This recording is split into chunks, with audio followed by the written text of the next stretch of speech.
Entrad por sus puertas con acción de gracia, por sus atrios con alabanzas. Bendecid su nombre, alabadle, porque Él es bueno. Puerta del cielo, ven conmigo y adórale. Puerta del cielo, ven y alabe. So today I'm bringing something ridiculous that's going to make you fall off your chair. God's going to say something to you today, because my tongue is now, I'm not the one that's going to be speaking, it's going to be God. God worked on me very powerful this week. He's blessed me of what I've been through in my life. And today I'm bringing you something really good, because this has got to stop, that when you leave this church or you come here and you receive. And I'm going to ask you guys a question. Is there a reason why you come here? You come here to church, why? To receive the word of God so He can fix your problems, to find out how can your problems be fixed, or you come here to meet the boy you want to hang out with, or the girl you want to hang out with. I'm being so straight out with you guys. Every Friday we're standing here, we're giving you a word, we're preaching. Manny brought you an amazing word. Jessica brought you another word. And it still happens the same. The same persons give you a call. This has happened to me. I fell again. I did this wrong. Okay, wait a minute, Paul. Didn't you just receive the word and see what God told them to tell you? But you keep doing the same. So I'm going to bring you something very powerful, because one, it scared me. Because now, I mean, I'm not saying we're perfect in life, because none of us are. We all fall, but we got to watch how we fall.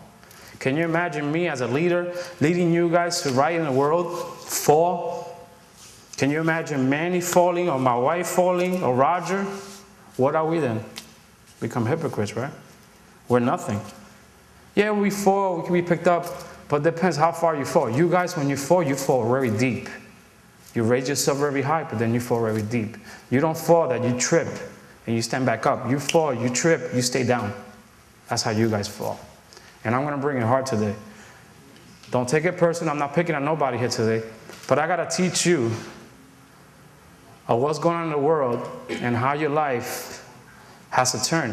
One is who controls your mind. God controls your mind, you say to yourselves? God ain't controlling your mind now. The devil wants to confuse you. He wants to confuse your mind. Guys, you know when you get that broken heart, when a girl breaks your heart? You remember, you know those moments. I've been there too, you know, that little puppy. Yeah, no, I'm saying, let me start with the boys first. You know, boys, when you get that heart broken because you cheated on your girl and you regret it. You know that moment? That when you do something wrong because you see that fine chick, you see that fine girl, so you're like, you know, you do something wrong, but you thought you never get caught, but you did. And then you start in your room, you cry, your heart hurts, it's painful, you can't take it anymore, you can't eat, you're losing weight because, you know, you miss her. Yeah, you know those ones, right? Or you know that pain you have in you? You know that, right? Girls, you know that pain when that guy cheats on you? You know that pain when he plays you like you're nothing, or he plays with you with your best friend? Oh, that hurts, right? Isn't that pain you go inside, right? Well, guess what? That's the devil confusing you. That's the devil confusing you.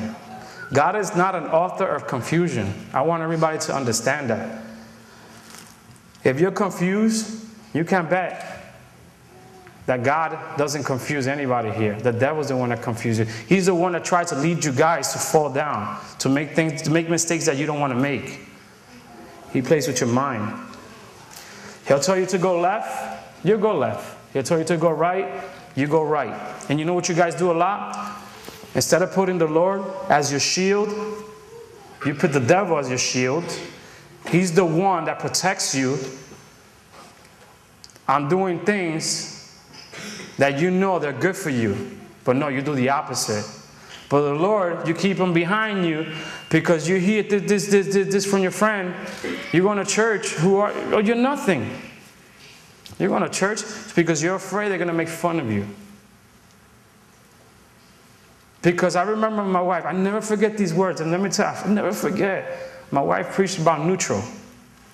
And she said, she spoke about Facebook, that you guys don't say nothing about in Facebook about God. Nothing. She challenged you guys. You know that word she said? That you guys don't talk about God on Facebook? Now you talk about is, oh, bro, this is the word I hear a lot, nonstop. About, what is Jersey Shore? That's all you hear on Facebook. I'm going to watch Jersey Shore today. Jersey Shore was hot. Jersey Shore was off the hook. She challenged you guys. And let me tell you, there was only one person in this church that challenged my wife, that wrote about God, who wasn't afraid. No. I'm not going to mention the name. He's a youth. There's only one person that did it. One. And since this moment on, nobody has done after that. But then you talk about why my life is the way it is. Then you talk about it. Wow. In 2 Corinthians 2:11, it says, lest Satan should get an advantage of us, for we are not ignorant of his devices. He wants to control you. He wants the kind of power that you only do what he tells you to do. And that's what you guys do. He has that power that when he tells you to go smoke, you smoke. To go drink, you drink. To go do something else, you do it. To go sleep around, you do it. To go wear those mini skirts, you do it. To make that guy look like you're sexy, you do it. For the guys that are here, going out there, trying to sleep with different types of girls or get with every type of girl, you do it. But when God asks you to do one thing, you don't want to do it. When he tells you to be faithful, you don't do it. When he asks you to take your blessings to your house, you don't do it. When he tells you to respect your parents, you don't do it. But no, when the devil tells you to do something, nobody here can tell me you don't do it. Yes, you do. Because you're here for a reason. Because we keep preaching to the same people. And guess what? The same people are sitting here doing the same thing. Instead of saying, you know what, my life is going to change. I want to be where you are right now. Because I don't want to take it no more. Maybe you should test that. Maybe you should challenge yourself in that. Maybe you think it's fake. Maybe you think I'm standing here, I don't get my blessings. Maybe you think because Roger stands here, or Manny and Jessica. Or maybe you think because Manny's father's a pastor, so Manny could do whatever he wants. I'm sorry, I don't mean to pick on Manny, but Manny does whatever. No, it doesn't work that way. He does get his blessings, not because his father's a pastor. Because he obeys the Lord. I stand here and I still get my blessings, bringing you guys a word. I still have faith that God's going to bless me with something bigger than I am now. And guess what he did? He's this close of blessing me with my dream. And 2 days ago, I went for that dream. And it's weird because I was praying to God to give me a word for you guys, how the devil's trying to attack me, and he's trying to take my faith. And I have faith, say, man, you know, something's got to call me soon. Something's got to happen. And guess what? Believe it or not, 2 hours later, I get a phone call from a place that I didn't even remember if I applied or anything for a job. And it was my dream job. That's because I have faith. Because I've been in your shoes. I've been where you are right now. I've been in the world. I know what drugs is. I know what cheating on girls is. Trust me. I've done it all. I've done things that the devil confused me. He took control of my life. He took control of my mind. And that's what he's doing. He's taking control because he knows he knows how easy it is to control your mind because he knows what you like. Guys, he knows exactly the perfect thing you love the most. The most. Even if you have your girl next to you, you do this. And you make sure she doesn't look at you. Oh, don't laugh, girls, because you do the same thing. But that's the devil trying to control your life. He's controlling you because he knows exactly what you like. It's like when you put drugs in your face. When you don't want to do it, because you know that you're addicted to it, he still puts it in your face because he knows you can't say no. Because it feels good. Because the highness feels good. It gets you so happy, excited. But then after the highness goes over, what happens? Yeah, no, you're not back to normal. You're suffering. You want more. Your body just is achy. That's the devil. That's what you have. You have that addiction that you want back in your life. But then you come running to us, begging us what you did wrong. Because you want us to help you fix the problem. How can we fix the problem when he's the one that fixed the problem, not us? We have tried to tell you what he can do in your lives, but you think the Lord is a joke. A lot of you do. A lot of you do. And he takes over this because he knows exactly what all of you like. You guys come here to church, you bring a friend who's brand new. Where are they now? This church should be full. Because you are the ones that bring your friends. But you know why they don't come? Because they come to this church. You know, they receive the holy, right? But then who are you when you step out? Who are you? You turn a different person. Yeah, you're here with God. You're on your knees. When you walk out, you say, devil, don't forget, come with me. You make sure he comes with you. Yeah, you break him out of you, but then you put him in the corner and say, stay there right now until I deal with God. Let him bless me, but then follow me back again to the world. That's what you guys do, and that's why this church is the way it is, because of you guys. And I'm not picking on nobody. I told you it's nothing personal, but I'm going to be real, because he told me to be real with you guys. You want your friends to change? You want us to pray for your friend? We pray for your friend. But then what are you doing? You know what that person's doing? And I'm going to tell you, you know why I say this? Because those friends of yours have come to me and say, wow, my friend supposedly changed. He didn't change. He's still the same person. He's just faking it when he comes to church. The same friends that you have are the ones that say that. So how you expect your life to change? How you expect things to change in your life when you can't even change? You're talking about gate of heaven this, gate of heaven that. But you guys are the ones that give the example for this church. When you walk out there, they look at you. But see, he's Christian. He receives. He does this. But look at him now. He's partying. He's in the club. He's drinking. He's smoking. He's having sex. He's jumping girl to girl. I could do the same thing.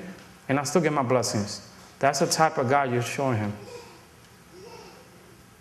Then you expect your house to change and your family? Wow. You're going to sit down and wait a long time.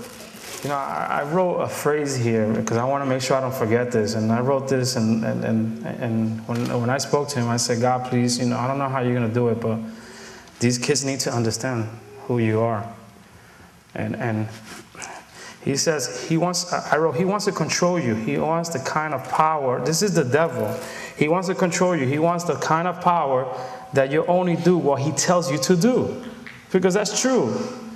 The kind of power where you go where he tells you to go. And exactly what I said. You go right, you go right. You go left, you go left. You go backwards, you go backwards. You go front, you go front. You jump, you jump. You bang your head on the wall, you bang your head on the wall. He tells you exactly what to do. He'll tell you how to dress. He tells you who to hang out with.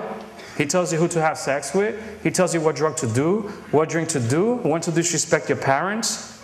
That's the devil telling you that. That's not you. That's Satan telling you what to do. Because God tells you the opposite. Don't do this. Don't do that. Don't go left. Don't go back. Keep going front. Go for your future. Keep going. Have faith. It'll be there. You don't have that. You don't follow those steps. But that's why you ask yourself, but why is my life not changing? He's got the kind of control on youth lives that he tricks them and fools them. And he's controlling their every step. Think about it. Look at this one. Why in the world would anybody take a gun and put it up in his head and pull the trigger? You know that last year was one of the worst years of suicide because of stress, because the devil controls your life. You know why? Because they let the devil take control of their life instead of letting God take theirs. So you don't let God take over control of your life. You let the devil, so that's why you do what you're doing.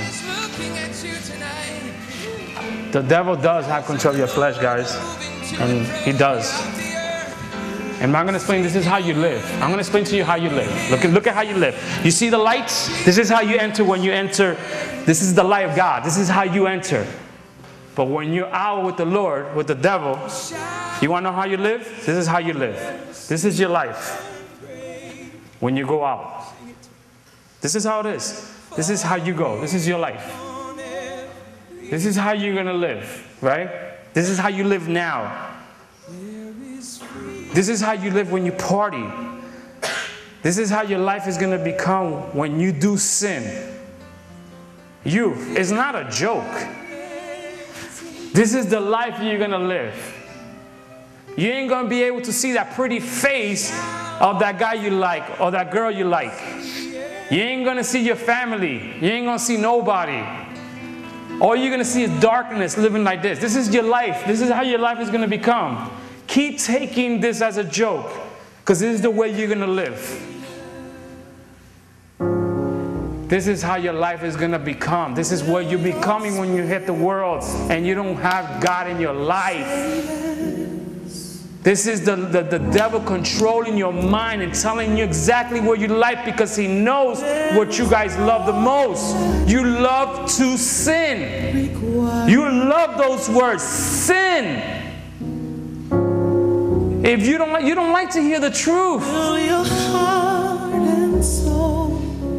When you go clubbing, this is how a club is. Lights, everything like that, jumping up and down. Getting drunk, touching everything you see. And that's what you're touching, is dirtiness. It's ugly. It's pathetic. And you go home with that. You have a disease in you. That's the disease you have. It's the devil. When is it going to come to a point that you're going to end that? When is it going to point that you're really going to find the truth and follow the man, your father, one that gave his life for you? If you expect him to come after you, guess what? You have a joke coming to you, because the Lord says, I'm not coming to you. You come to me. I gave you my life. I gave you everything. I gave you my life. My father gave my life. And I'm going to tell you something right now, and I'm sorry, but this is the way it's going to be. And God says that this is the way I'm going to tell you. You want your life to change? I ain't coming after you. If you want to stay sitting down, guess what? You have something bigger coming, because guess what I'm going to tell you? I'm here. I ain't over there in the chair. So if you're going to keep sitting down and waiting, then you really know who you're walking with. Because God says, I ain't coming after you. I already gave you my life. I already always come after you. You come after me. If you're hungry for me, and if you want me, I'm up here. I'm here. If you want to stay sitting down, and you think by sitting down, you think God's going to fix your life, he has something bigger coming to you, he says. Because he says that I'm tired of every time that my leaders, my followers, come and bring me a word, always, and they tell you, if you want me, I'm here. You're still sitting down thinking that God is going to come after you. But guess what? He says, I ain't coming after you. I'm tired. I'm tired. I gave my life for you guys. I give you my blessings, and I'm still coming after you. Why don't you come for me if you're hungry? Why don't you come for me if you want your blessing? Why don't you come for me if you want to get saved? Entrad por sus puertas con acción de gracia, por sus atrios con alabanzas. Bendecid su nombre, alabadle, porque Él es bueno.